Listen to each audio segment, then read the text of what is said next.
いよいよ、塗装作業へのカウントダウンが始まった。折れやすい部品は、自作した金属パーツへ置き換えることができた。次は表面処理をして、塗装に向けてテンションが上がるが、ただ、今回ちょっとしたトラブルに見舞われてしまう。一体何が起こったのか？さて、ここからは、前回話したSAFだよね。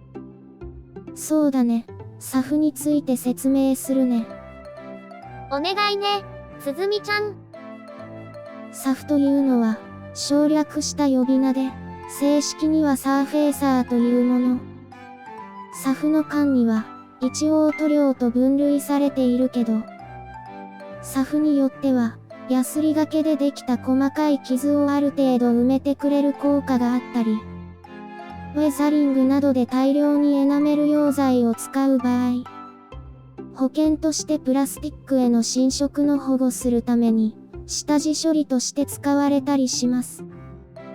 プラスチックはエナメル系の溶剤に弱く、この溶剤を多くつけてしまうと、脆くなってしまう場合があります。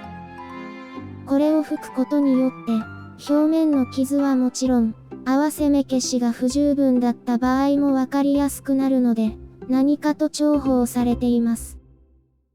欠点としては、モールドが浅いキットにたくさん拭いたりすると、塗装した時にモールドが消えかかったりすることがあるかな。SAFにはスプレータイプのものや、エアブラシで拭くタイプとあるけど、自分に合ったものを使ってね。ウップ主は今までスプレータイプを使っていて、今回も使用します。使い方は？最初に、このままSAFを拭くと、コクピットの中や、エンジン、主脚収納部にSAFがかかってしまうので、マスキングをします。テープで塞ぐよりは、このようにティッシュペーパーを使った方がやりやすいので、詰め込みます。SAFを拭く場合や、塗装するとき、やり方は人によって違うけど、ウップ主の場合は、このように、竹串の先に両面テープをつけたものを使って気体を固定し、竹串を持って吹きつけます。問題は、この竹串をどこにつけるかということかな？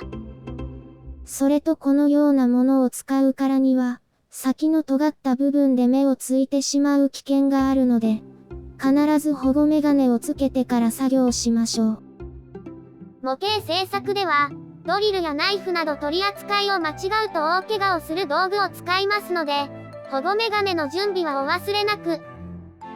さて、話を戻すけど、エンジンをまだ取り付けていない場合は、エンジンを取り付ける箇所で固定すればいいけど、今回はもう取り付けちゃったから、この方法は無理。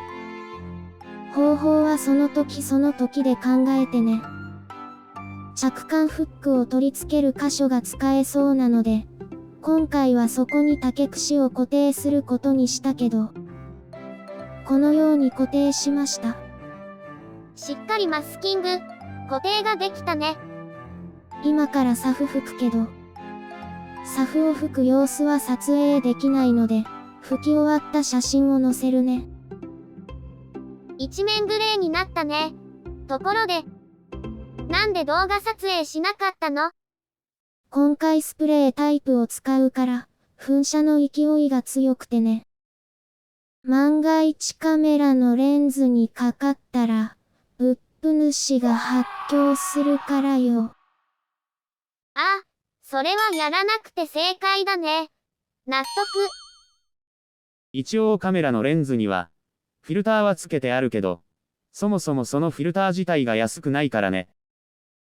エアブラシタイプだと、塗装ブースで塗料の粒子を吸い込めるから多分大丈夫だと思うけど、SAFが乾くのを待つ間に、細かい部品を塗装しておきましょう。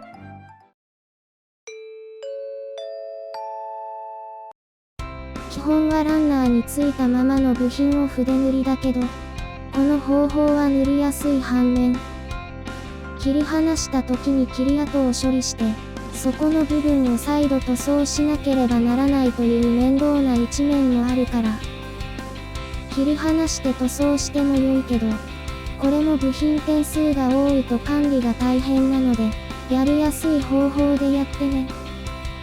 タイヤの塗装は、切り離して色を塗った方が良いかもね。ふむふむ、どうやるのかな？その爪楊枝にタイヤを固定します。なんだか太さの調整が面倒だよね。他の部品と同じように両面テープで固定してはいけないのかな？それでも良いけど、両面テープが邪魔して固定している面は塗料が乾くまで手が出せないでしょ。今回の方法なら、裏面も塗装できるから、手間が少なくて済むからね。なるほど、了解。次に塗装の説明をします。説明書では、黒とフラットアルミを指定してあるけど、代用でこの塗料を使います。徹底的にミスターカラーを使うのね。代用できる塗料が手元にあるのに、わざわざ買う必要はないし、模型を一つ作るたびに塗料を買っていたら、お小遣いの負担になるでしょ。そうだね、お金かかるもんね。さて、塗装するね。中の銀色から先に筆で塗ります。裏側も忘れずにね。銀色が乾いたら、タイヤブラックをこれも筆で塗ります。爪楊枝を回しながら塗装するとやりやすいかな。銀色との境目を塗るときは慎重に。これは慣れないと難しいけど、筆塗りでもここまで塗れるよ。頑張ってね。筆でも綺麗に塗れたね。一方、その頃、お荷物届きました。サインお願いします。ご苦労様でした。どれどれ。なんだ？しまった。うかつだった。やばい。塗料どうしよう。参った参った。困ったな。サフを吹いたけど、こうやってみると、表面の様子がわかりやすいでしょ。柵がなくても表面の傷はわかると思ったけど、気がつかなかったり、柵を吹かないとわからないこともあるというのはよくわかったわ。サフが乾いたら、表面を確認して、細かい傷はヤスリがけで処理し、ヤスリでは無理なようなら縦で一旦埋めて、乾いた後にヤスリがけしてね。次は、塗装だね。そうだね。その前に同じ色を塗る部品を用意しておくね。せっかくエアブラシで塗装するのだから、手間が省けるし、厚紙にマスキングテープを丸めたもので部品を固定するといいよ。色がつくのが楽しみだね。それなんだけど、ウップ主に頼んでおいた塗料がまだ来ないのよ。なんで？ウップ主何やっているのよ。実はね、使おうとしていた塗料が違うような気がして、機体の色だけ説明書の指定塗料にしようという話を、ウップ主にして、通販で入手することになっていたんだけど。それじゃあ塗装できないじゃない。ウップ主はどこに行ったの？さあ、どこに行ったのかな？召喚してみようか。これを使って。なんなの？このぐるぐる回る円は？簡易魔法陣よ、ササラ。どこにあったの？こんなもの。ウップ主が適当に作ったのよ。適当って？動画制作時間の関係でね。ただでさえ忙しく、模型動画制作の予定がかなりずれ込んでいるからね。そんな理由でウップ主が手間暇を惜しんで即席で作った魔法陣らしいよ。そんなもの作る暇あったら、さっさと話を進めなさいよ、ウップ主。それで、こんなものでどうするの？やってみるね。おーい、おっさん、どこにいるの？おっさん、出てこい。お前らな。あ、うまくいった。召喚成功。いたいた。ねえ、今回使う塗料どこなのよ。それなんだけどね。どうしたの？この前つづみと話をしたんだけど、他の F4U のキットの説明書に書いてあるミスターカラーの指定塗料がイメージと合わなかったらしく、今回はタミヤの指定塗料を使うことにして、ネットで注文したんだけど、予想外のことがあってね。どうしたの？瓶に入った塗料かと思っていたら、スプレーだったんだよ。あらら、なんと。もちろん、このまま使ってもいいけど、今までやったことがない。吹きつけて中身だけ使うこともできるけど、調べてみると、少し厄介なので、最初の動画になる今回は見送ることにしました。それで、どうすることにしたの？それなんだけど、今回はミスターカラーを使う。似たような色を買ってきた。こんなに買ったの？この中から使えそうなものを選ぶ。色を加えて調合するのもありだよ。というわけで、あとは任せた。逃げたな。逃げちゃった。それで、どうするの？ウップ主の言う通りにするしかないね。塗装に入るね。使う色、何にするか決まったの？仮面色はグランプリホワイトに白を少々足したものを使おうかな。手順だけど、まず色を塗るものを用意します。気体と細かい部品ね。そして塗料の準備だけど、スペアの瓶を使います。この中で色を混ぜて、薄め液を使い濃度を調整します。いきなりエアブラシに入れないようにね。このまま吹きつけたら、部屋の中が汚れないかな？大丈夫。今回はこのようなものを使います。塗装ブースです。なんかすごい本格的だね。吹きつけた塗料はファンで吸い取られ、フィルターを通って排出されるから、安心して塗装作業ができるよ。なるほど、これなら安心。そろそろ作業に入るね。吹きつけます。こんな感じになるんだね。この小さな部品もね、忘れずに塗装します。